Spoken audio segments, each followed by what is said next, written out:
My name is Gavin Evans, and this is my review of Detroit Become Human, and this will be a spoiler-filled review, so if you haven't played it, go and play it, then come back and watch my review because I will be going in depth. Now, this is a game that lots of people love.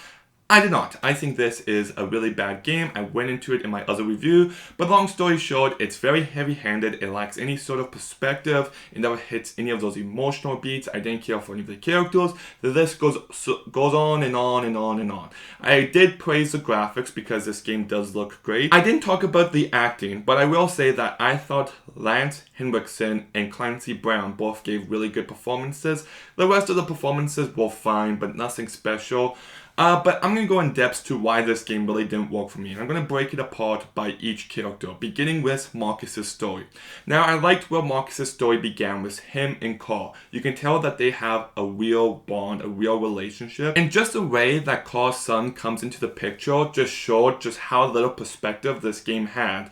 Because he's just freaking out in a completely over-the-top fashion to make him the villain.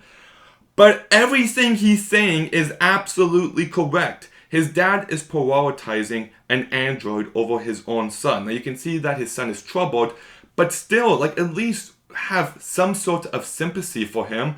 But this game doesn't want to do that. So immediately it tries to paint things as black or white, and then Marcus ends up getting thrown away. He wakes up in this graveyard, and I do like this sequence. I actually do think it's kind of a creepy sequence. You're just watching all these dead android bodies crawling around, and you're going around taking out an eye and putting it into you. You're looking for the parts you need, and I do like the atmosphere of this scene. But then you're looking for Jericho, and my goodness, this section was so repetitive and boring.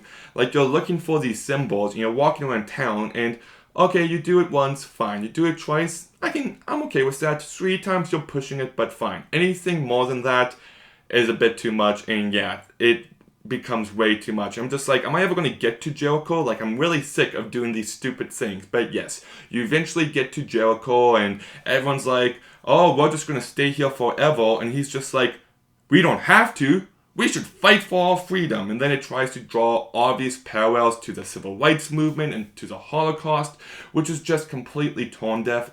These are androids. There's just no comparison, but the game refuses to explore that. It refuses to paint Marcus in a negative light whatsoever. He's going around putting his hand on all these androids' arms, getting them to join his cause. And whenever he does this, we're supposed to believe that he's accessing the part of their brain that can make them feel emotions, that make them feel human. And I never got that sense whatsoever because everyone just decides to follow him blindly. So they go from being these servants to the humans to pretty much being Marcus's servant for his cause. At no point is there any debate about what they should do. No point is there any hesitancy. He just does this and they're like, I'll join your cause. And that really does hinder the entire story because we're supposed to believe that Marcus is freeing them, but I never once got that actual sense. They tell you it, but I never got that sense. They never felt like human characters afterwards. They just felt like androids reprogrammed to do something else. And then they do this marching down the street, and just some of the imagery they're trying to pull here, I found it to be very cringy. But then anyways, you go to Jericho, all this other stuff starts happening with all these other characters, and the ship ends up blowing up, and he's really down. He needs some sort of advice from somebody, so he goes back to Carl. And I feel like this moment should have been really emotional, but yeah, it definitely wasn't. And better yet, he's about to see Carl, and Carl's new android is just like, oh, you can't see him. So then Marcus goes ahead and frees him. And then the other android's like, oh, go ahead. You can see him. And I think that would have been the moment to make something really interesting happen. And that would be for him to free the android. And the android's just like, what did you do to me? I don't want this. Well, bring me back. I was happy solving him. I think that would have made things way more interesting in that moment. And he could also relate to him in that moment because he remembers what it was like to solve Carl. But no, the game doesn't want to showcase different perspectives or have any bit of depth or nuance. But humans, bad, androids, good. Next, but yeah, anyways, then there's this big attack, and the sequence is somewhat decent to play. You can order people around, and okay, that's fine enough, or whatever. But what I don't understand is, while this is going on, we've got another character, Connor, getting all these thousands of androids to join him, and they don't show up until the battle's already won. Like, I don't know, like, it just makes sense to me. Why don't you have it that, like, oh no, we're losing all of our people. Is this really worth it? Is this really what we want? Maybe war wasn't the best situation, and then Connor comes in and, you know, and all these other androids are able to win them the battle. But Marcus is just like, we lost so many of our own people. Maybe it wasn't worth it. But once again, that's some material with depth and nuance, and yeah, we're just not getting any of that here. And then he goes ahead and makes a big speech, which is supposed to be inspiring and moving, and yeah, it definitely wasn't any of those things. Like, earlier in this section, he makes a speech at a tower, and that's supposed to be inspiring and moving, and it just wasn't. So, like, so much of the story just relies on how he inspires people, but if you don't get any of that from what he has to say, then it completely falls apart, and that's what happens here. I actually didn't mention the tower sequence, but I will say that I do like the section where you jump off, especially visually. That moment looked really great. But yeah, I never liked Marcus as a character. I thought he was terribly written, and I just thought this was easily the worst story of the three. I really hated most of what was going on here. And then we've got Alice's and Carol's story, and yeah, this story didn't do it for me either. I do like how it began because Alice is in such an awful situation. Her dad is beating her time and time again, and Carol is just forced to stand there and watch him. And that's some interesting stuff that eventually makes it so she snaps. So just from the get-go, you get the sense that this is going to be the heart and soul of the storyline. But then they leave Todd's place. They go out and they're looking for clothes and money and somewhere to stay. And then they're looking for this place and then this place and then this place. And I just found nothing happened in their storyline. It's just so repetitive of them going to all these different places, and I just wanted some sort of progression throughout. Like, there is this one moment where they show up at this guy's house. I think his name is like Saveko or something like that. And this is maybe my favorite moment of the entire game because it was legitimately really tense and creepy stuff. Like, you go into this house and he makes it seem like he's going to help you, but then he reveals that he's actually going to wipe out Kara, which I think would have been interesting if he was successful. And then we see all these different androids that are just like experimented on and beaten up. And it immediately reminded me of Sid's bedroom from Toy Story. I kind of wish that most of their story took place here. I mean, you've got some creepy stuff going on. It's tense, could have been really emotional, and really could have tested the bond between these two characters. And I think that could have been a great story for these two characters. But no, they escape and really nothing much comes from it. They get Luso, his android butler, to join them, which just comes out of nowhere. Like, he's doing all these bad things to all these different androids, but all of a sudden he turns good because of contrived writing. Like, just being honest. And then they keep going on their way, doing this, going that. They end up at this house where the two people are helping them out, and then the police show up. And I do like this sequence because they're looking for androids and you're trying to hide any proof that there's androids here. And you've got to really say the right stuff in this moment. And I think this is actually the best moment in the entire game that utilizes this kind of gameplay. And just so you know, I will talk about the twist, but just want to talk about this other stuff first, including the fact that you get to this boat and you've got 2 hours to catch this bus. And within that time, the boat gets under attack, it blows up, you find refuge, and you have to make your way across the city. And it takes less than 2 hours for all of that, I guess, so whatever. I wouldn't bring it up if the game didn't make such a big deal about it. But then anyways, Alice, Kara, and Luso are trying to get on this bus. But then for some reason, Todd, their abusive father, shows up there. And he's just like, oh, they're here. Like, haven't they just made their way like halfway across the country or something? Like, why would he be there? And then they take away Luso, and that's just it. Like, I never saw him again after that. And I'm just like, is that the way he goes out?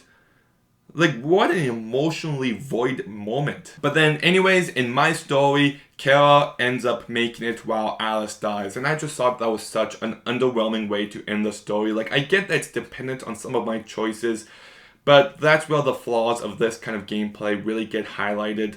I did not care for my ending whatsoever. And yeah, let's just talk about the big twist. The twist was absolutely awful. So it turns out the human character that Kara's been watching after this entire time, the human character that gives you hope in humanity, in that maybe androids and humans can coexist together.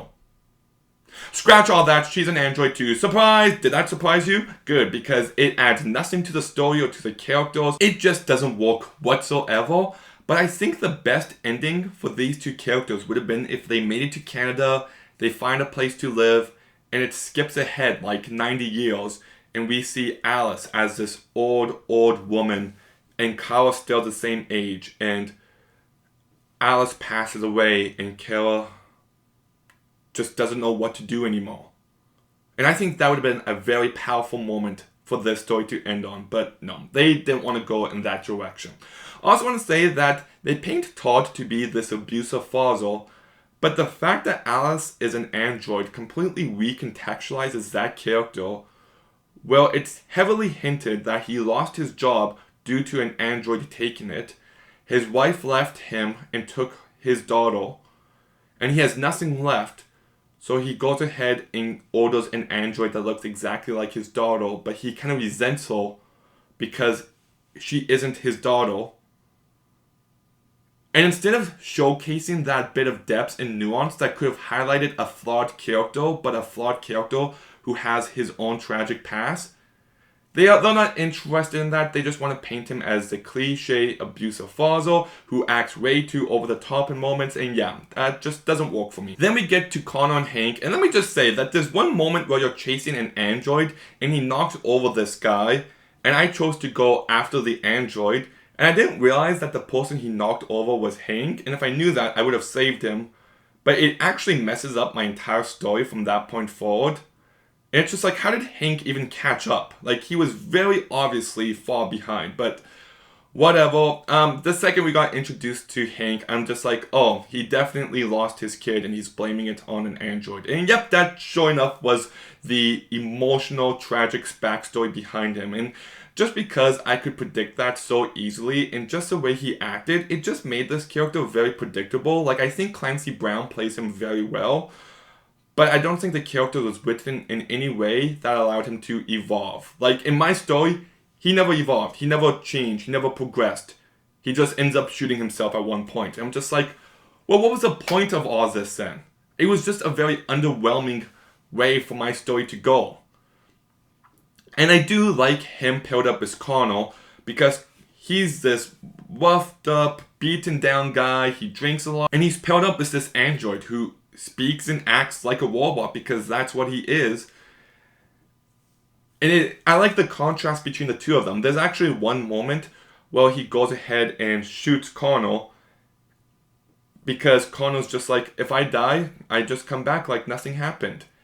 And how Hank views that as him taunting him.